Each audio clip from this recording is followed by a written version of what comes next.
Oktyabrın 30-da gözlənilən hava şəraiti açıqlanıb. Milli Hidrometeorologiya Xidmətindən Lent-AZ-da verilən məlumata görə Bakıda və Abşeron yarımadasında havanın dəyişkən buludlu olacağı, arabir tutulacağı, 29-dan 30-na keçən gecə və səhər bəzi yerlərdə yağış yağacağı gözlənilir.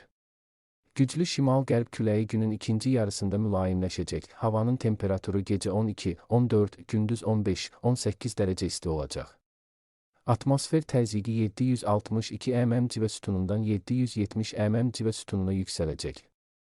Nisbi rütubət gecə 70-75, gündüz 55-60 təşkil edəcək. Azərbaycanın rayonlarında bəzi yerlərdə arabir yağış yağacağı, şimşək çaxacağı gözlənilir. Ayrı-ayrı yerlərdə yağışın leysan xarakterli intensiv olacağı, dolu düşəcəyi, dağlıq ərazilərdə qar yağacağı ehtimalı var. Axşam yağıntılar tədricən kəsiləcək.